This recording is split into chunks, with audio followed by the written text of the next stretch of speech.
Hey everyone, welcome back to the channel. So in today's video, I'm going to be talking about Meghan's recent collaboration.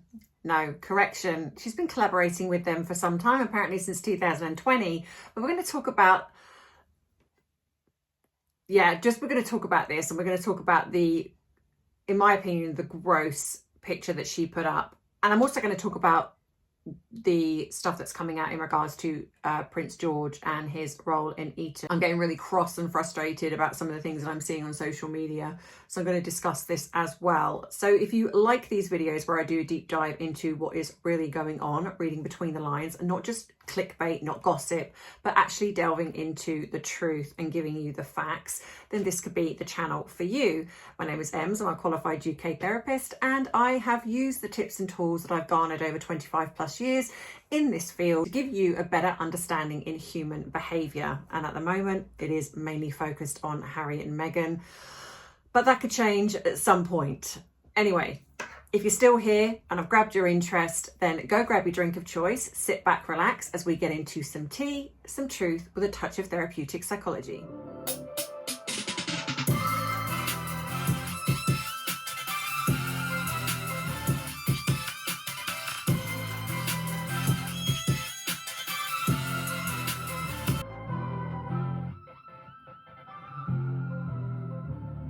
Firstly, I just want to say thank you so much to everyone who celebrated my birthday in sending me well wishes. I'm sorry that I can't get to all of you. I've seen a lot of them on here and I'd love to answer every single one of you, but as you know, the channel grows, it's not always possible to do that. But please know that I am so grateful to all of you for the birthday wishes, in the comments, the cards, the gifts, just everything, and just your absolute support. And I'm so blown away. I know I say this and I'm biased, but I really do feel that I have the best supporters here, the best people in this bubble family that I like to call us, because we are in this little bubble together.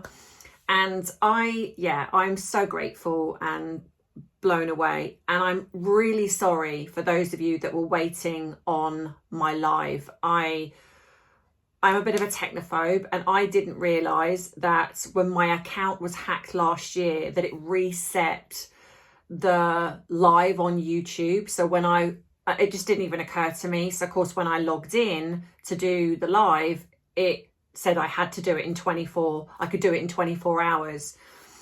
So so it didn't go to plan, but I promised you a live, and I will be doing a live over the weekend. So probably will be Saturday, because I appreciate that for some Father's Day is on Sunday. So the last thing you want to be doing is sharing that with me on a live. So I'll probably do it Saturday, this coming Saturday at around the same time. Now, I appreciate that some people still work, or some people the time difference. I am going to try. If I can do this one successfully, I am going to try and do more and do different times to cater for everybody that is in different time zones, but I will do them more going forward. But anyway, let's get to why you're here. So this picture has been put up on Meghan's Instagram. Now, again, I get this not from her, I get this from social media, because as most people, once she does something, they click on it and circulate it, and I don't need to go on and look at her Instagram to get anything. But I have to ask,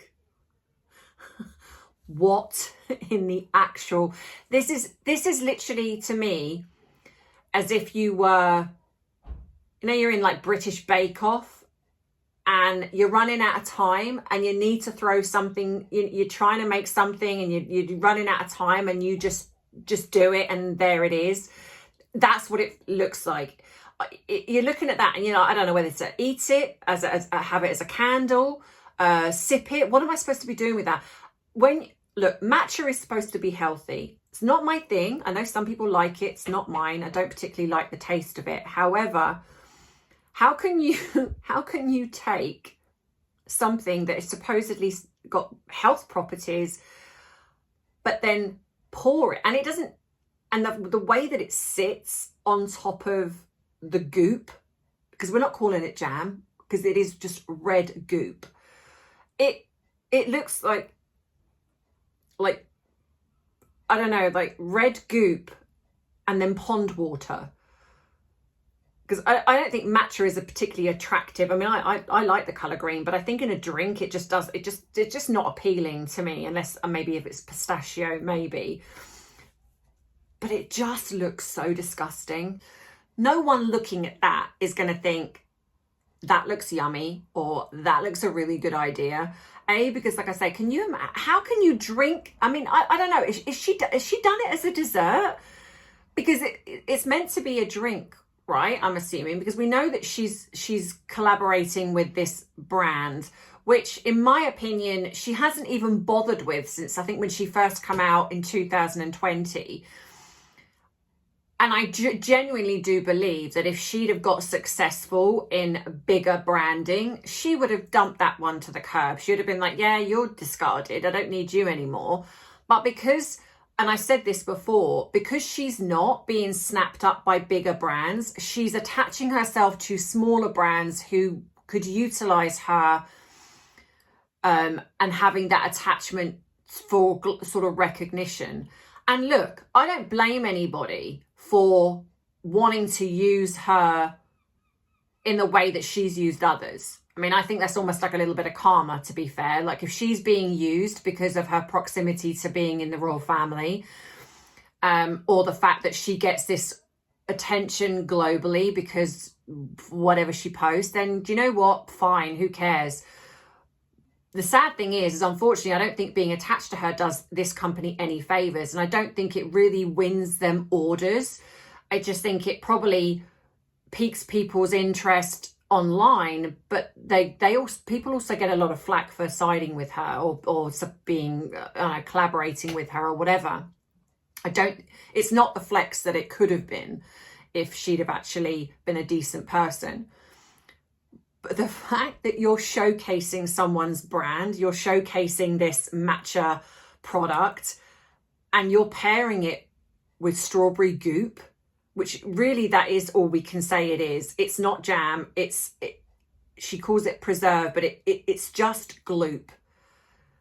And she's got it like so thick in the bottom of this glass and then pouring that on top. It kind of, is it supposed to be like a dessert? Like, you know, when you get yogurts that have got that sort of I want to say compote, but it's not compote. Is it compote? I don't quite know how to say it.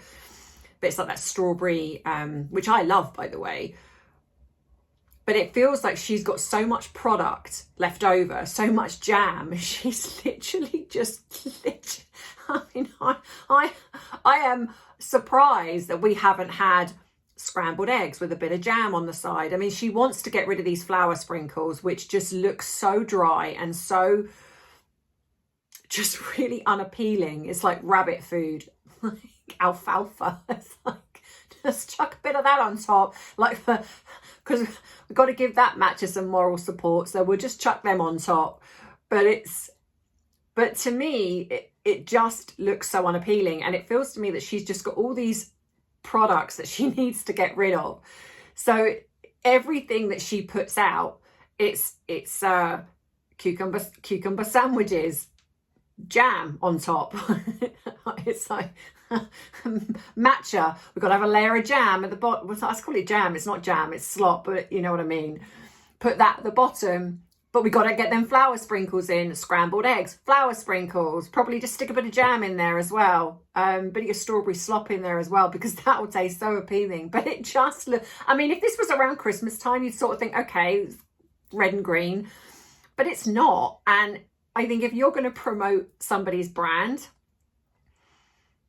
you want to kind of do it in the best way possible. And that isn't it. I'm sorry. There is no way on this earth that if I was looking at buying something, that I would look at that and think, wow, that looks so good. I am going to buy that. To me, I'd be like, I'm not even sure what that is. It just looks disgusting. And it just feels to me that she's just trying to get rid of these products that she's got. So she's adding them into everything. Like, she thinks that someone's going to go, I really fancy some matcha coffee or matcha drink, and I'm just going to stick some sugary red strawberry-ish gloop at the bottom. Can you imagine mixing that together?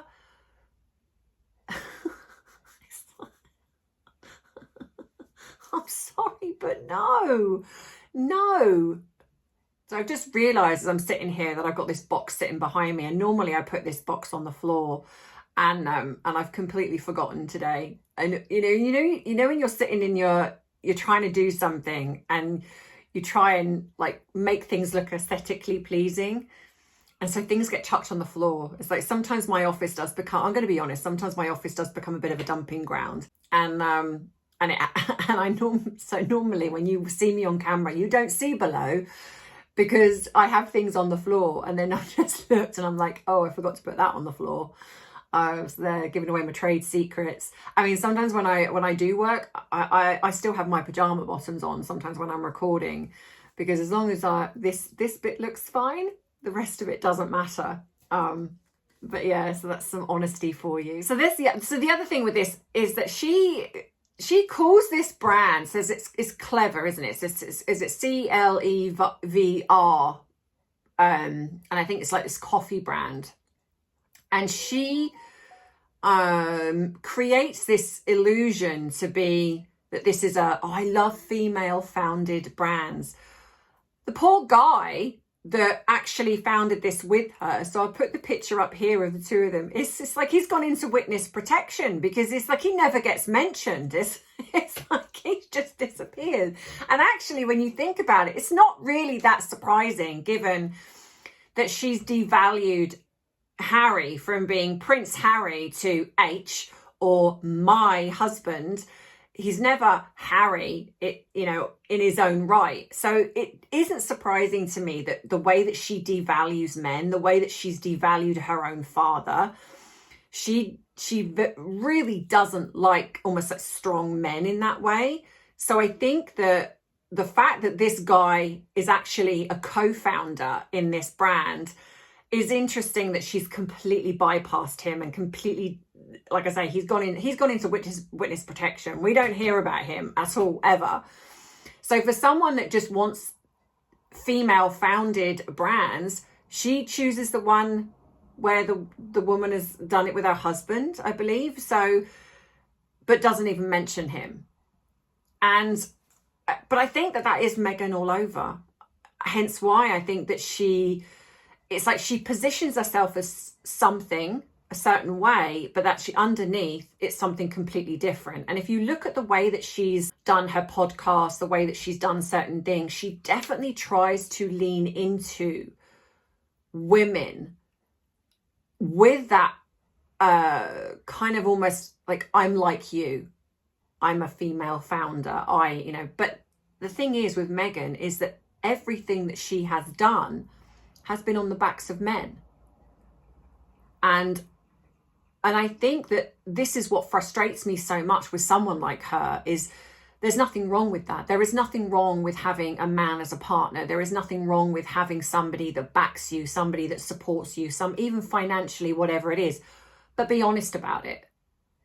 Why does that have to be such a taboo thing? Like, it's almost like this emasculation of men. Now, I'm not saying men are not capable of doing the similar thing to women, but that's not what we're talking about here. We're talking about the fact that Meghan acts as if she's done all this herself, which is what I truly do believe she probably told Harry. She probably told Harry that she put herself through uni, she put herself through all of these things, she got herself the job at the UN or whatever it was, and her family come from nowhere, and they've tried to capitalize on her money. They want her money. They want this, that, and the other. And I absolutely do believe that that's how she positioned this. And of course, with Harry, with this rescuer kind of mentality that he's probably got after what happened with his mother, he probably bought that hook, line, and sinker. Here's this, actress, attractive in his eyes, and, she's worked her way up. But actually, if he'd have really done his due diligence, which maybe people were pointing out to him, and he was just like, la, la, la, not listening. But actually, if he'd have listened, and he would have realized that everything she had from the beginning was because of her father, the schools that she was in, the uni she went to, the opportunities that she had, they weren't living off you know, on the breadline. Like they said, they went to steak places. They literally had pretty much, they weren't rich, but they were certainly comfortable. And she was having pony rides, whatever she wanted, she kind of got. She was, like I say, very, very spoiled. And I think a lot of that was overcompensation because of what was probably going on with Doria. Even admitting that her boyfriend got her, was it the personalised number plate? Her father got her the car. And then you've got the fact that she then met Trevor and he got her the role in Suits. And the minute she secured the second season, it was like, bye Trevor, I don't need you, I'm on my way now, I don't need you anymore. So then he was like FedExed out the window. And so then when she realized actually she kind of needed somebody else, it's like then she started to kind of circulate and was like, who else can I, you know, I need to climb this ladder. I'm not happy just doing this. I need other things. So then it's like, okay, and I think that's what her whole TIG blog was.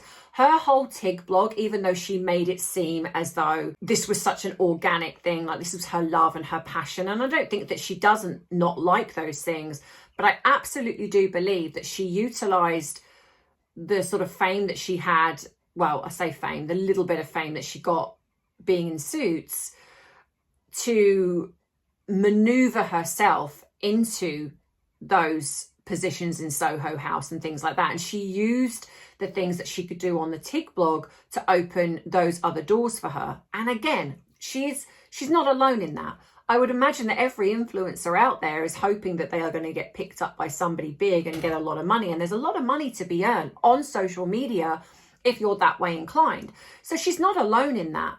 But the difference being is that Meghan has lied. Most social media influencers lean into the fact that they are social media influencers. They're not pretending to be anything else. They're like, yeah, this is what I do. This is what I get a lot of money from. And okay. But Meghan she's almost like cultivating this. I've come from nothing and I've worked so hard to get myself where I am. And my family have just been awful. And it's like, and I'm this woman and I've just founded everything and I've done it all and I'm this strong woman. And then she's using that to then sort of bring in other female business women to kind of go, oh my gosh, you know, she's worked so hard. But the thing is most people actually do their research. I would imagine that some of the people that she's tried to latch onto have seen right through her. And she doesn't like that. So she will probably try to go with people that she thinks that she can manipulate. And that's why usually in narcissistic personality types, they will tend to only have people in their orbit that are subservient. And if you look at Meghan, the way that the people that she cultivates, Daniel, he strikes me as someone that's very subservient to her, even though I think that she is quite devaluing of him, but she utilizes him because she can. And I think then you've got the Abigail Spencer, who I think is another one. Now, again, I think they stay in touch, but I don't think they're as close as what that's being made out. I think they utilize each other. I think Abigail is reeled in as like, oh, this is like one of my best friends. And then Abigail gets something from it because she gets a bit of publicity from being connected to her. So I think it's like, you scratch my back, I'll scratch yours type thing.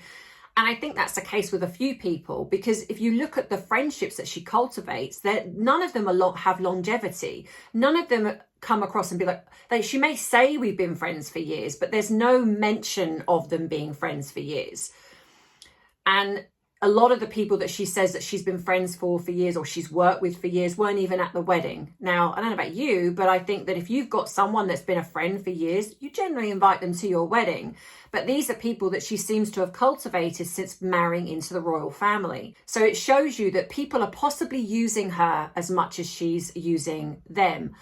And I can absolutely, as I've said, I guarantee you that if she'd have been able to climb the ladder even further and she would have got herself these massive A-list brand deals like Gucci and Prada or whatever it is that she's after, these smaller people that she would see as beneath her, she would have discarded. This woman, this man and his woman and her husband, Matcha company would have been thrown to the curb. She would not be using them as a brand deal or anything connected to her. And I absolutely guarantee you that if she'd have got some of these fashion houses involved, we wouldn't see anything about jam. We wouldn't see anything about any of those things, because she's utilizing everything that she does to get up on this next rung of the ladder. The only difference is that whereas with the TIG, she was able to, because nobody really knew her. So she was able to kind of climb those ladders a bit to get to where she was into marrying Harry. People now see through her. So this rung that she's trying to get on, it's almost like it's wet. She's slipping off. It's like she's trying to get on it, but she can't. And that's because people now, she's had this overexposure and people see through her now. And I think the only people that generally stay around her for a short time are people that utilize her, because she does have the media exposure. So people will be thinking, right, if I align with her, I get media exposure. And I think even with Netflix, who have this are still, even though they've dropped her as ever and everything like that, which I also heard as well, that actually that was Netflix that set that in motion. It wasn't even hers. They just utilized, and they were like, well, we're just got to give you something. You've got to have something to do here. So I think that they thought if they leaned into Meghan being this homemaker and all of this, that they could lean into that. But people see through it. And that's why it's not a success. That's why if she had the fans, and I've said this before, if she had the fans that she's pretending she's got on social media, the 4 point something million that she's alluding to, why isn't she a success? Why has everything that she puts her hand to flopped? Because you wouldn't. If you've got 4 point something million fans that support you, you would be, I don't know about you, but if I'm a fan of somebody, I tend to watch what I may not always buy everything if they're bringing out a product, because I still have to like it, but I still generally support them. She wasn't supported. Look at her appearance in Geneva. All these people like Narinder Kaur, like I've said before, who pretend to be such a fan of her. She could have easily taken a flight and gone and supported her over there. Did she? No, because on paper and behind a screen, they can utilize her. They use her because they know that if they say negative things or they say positive things, people are going to jump on the bandwagon. People are going to jump on their Instagram or their Twitter or whatever it is, and that gives them money. But supporting her costs them money. Supporting her to fly over to support her in Geneva costs them money. And that is the massive difference. When you've got someone like William and Catherine and the royal family, people are willing to put their hand in their pocket to support them, not just online, but they are willing to take a flight from anywhere else in the world to support them. Can we say the same about Harry and Meghan? No. No. And I think that, again, when you look at even Australia, I think most of the people that turned up in Australia, and there wasn't that many at all, but the most probably, especially in the hospital, from what I've been told, they were told that somebody famous was coming, and in other someone said that a royal was coming. They were not told exactly who was coming, which is why when you saw some photographs, there was almost seemed like some were quite confused, like some were like not quite sure who these people were. And that's why people generally circulated down, because they thought that somebody famous was coming. So of course, most people are going to be curious about that. And I think in general, there are some people that still support Harry because he's still a member of the royal family to them. But if Meghan had turned up, I can guarantee you those crowds would have been even smaller, if non-existent. And the problem with that is that Meghan knows that.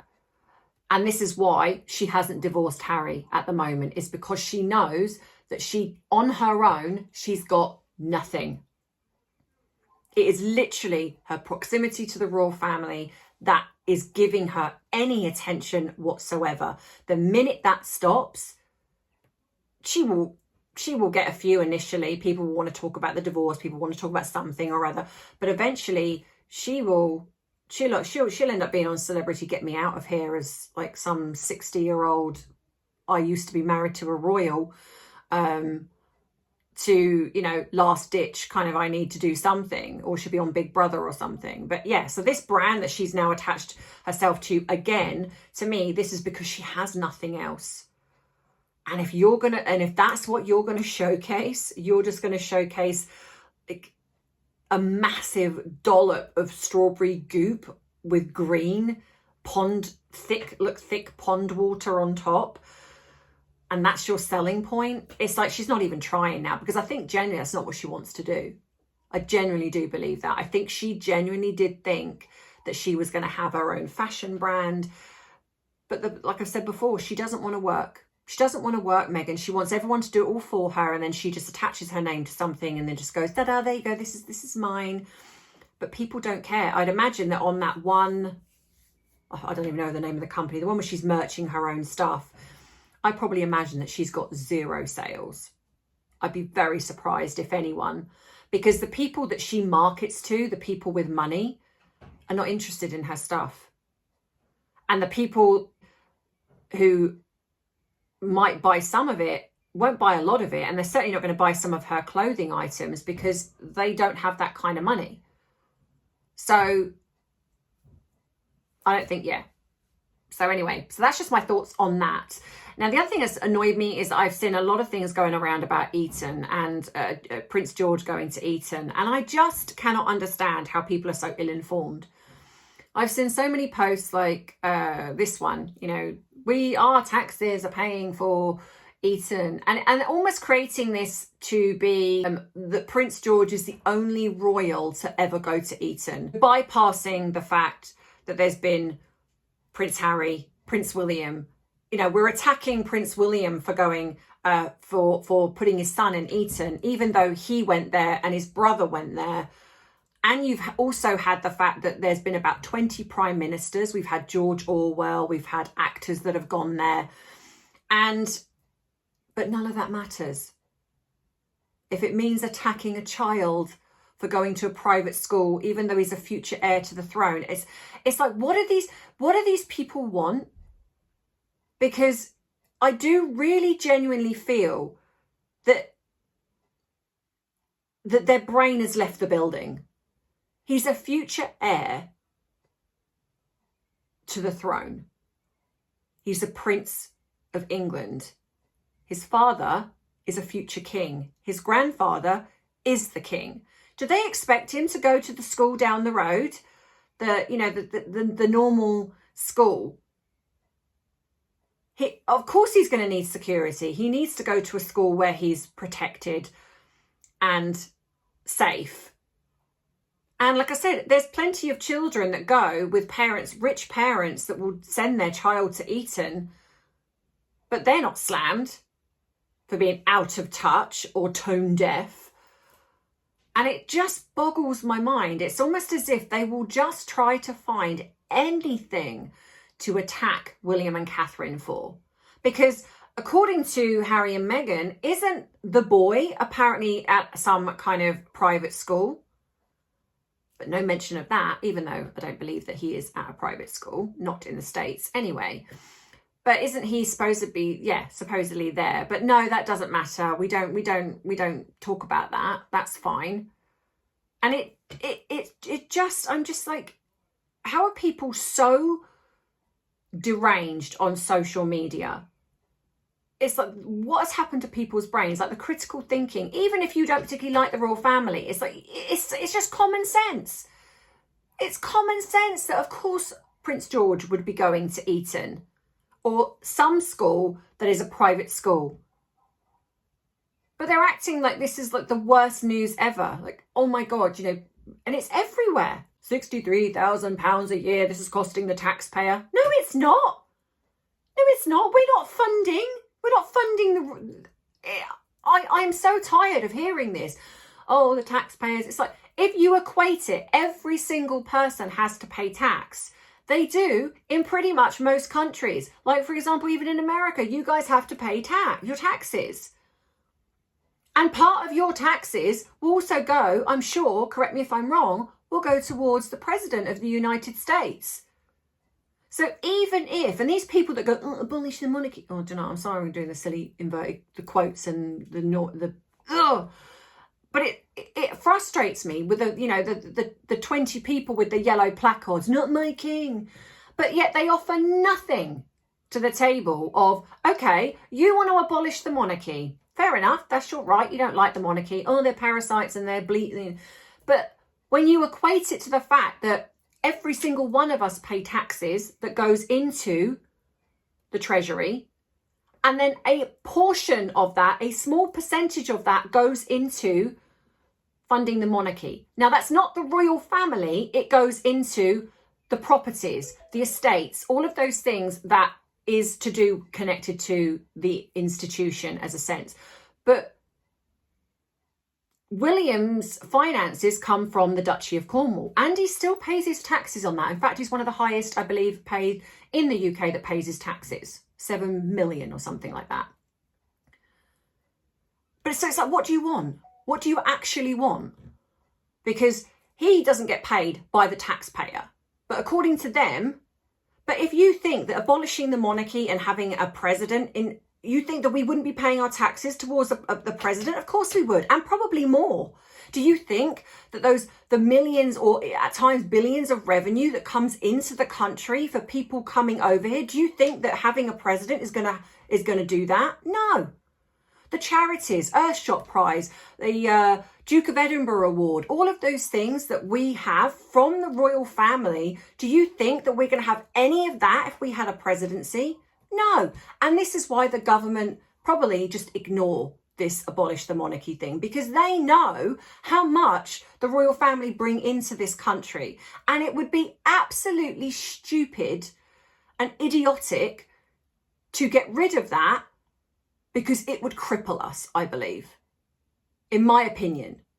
When you have the likes of Narendra Kaur going, oh, everything's out of touch, they're parasites and they need to grow, but then offers nothing. And you put in the comments, well, what would you do then, Narendra? How would you then bring in the revenue that the royal family bring in? I mean, of course, there's still going to be people that come over to see Buckingham Palace, but the main reason is because a lot of people come over because they think they might see changing of the guards and trooping the colour and some of the things that kind of go on within the royal family. You would just have a building. And after a while, people are just going to be bored at looking at a building. They come over because of the history. They come over because of what they might see, the events that happen. That would go. It's one of the things that makes us who we are. And I think that I don't get how, it's almost as if you hate our country that much that you want to abolish the monarchy because you know that it would cripple the country. It would make things so much worse for us. You cannot love our country if you are saying abolish the monarchy. You just can't, in my opinion. Because you just offer nothing else to the table apart from you spouting the same rubbish every single time. And it just, yeah. And now attacking a child because he's going to a private school because his parents can. There are a lot of parents out there that are rich that send their kids to private schools because they can afford to. There are a lot of great state schools. There are a lot of great schools that are not private. Of course there are. But we are talking about the heir to the throne, the future heir to the throne. It's absolutely, it's like, where is your critical thinking gone? Where? Because common sense tells you that, of course, he's not going to go to just a normal school. This should not even be a story. It shouldn't. It's just a non-thing. But this is the way social media is now, and it's just so toxic. And I really dislike it. And I think that's part of the reason why I struggle so much with the Harry and Meghan stuff, is because when you're researching, you see all this, and it just frustrates me. It just really does. I just don't. I cannot understand where people are either so ill-informed, are just incapable of research, or they're basically doing it just to be difficult because they know that it brings in traffic. It's like, oh, how have we got to this place where this level of interaction, it's not about the truth anymore, it's just about how much money I can get. And you're using a child's education to do that. It's like, yeah, wow, do better, you know. So that's it from me today.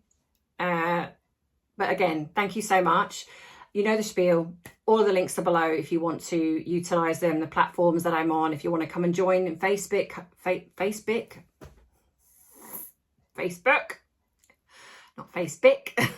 Facebook, then come along and join the page. All the links are in the description box below. If you'd like to treat me to a coffee, you can do, but again, it's not obligatory because you still get all the good stuff here.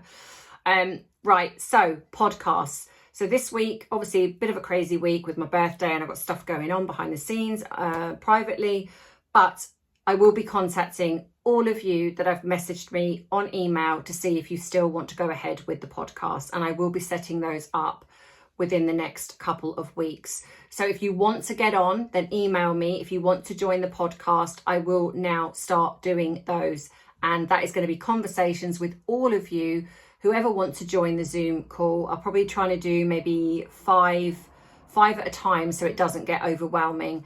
And yeah, and we're going to have a group discussion on, well, Harry and Meghan, I guess. So you can come and air your thoughts on Harry and Meghan, and it is going to be on here under TandT podcasts.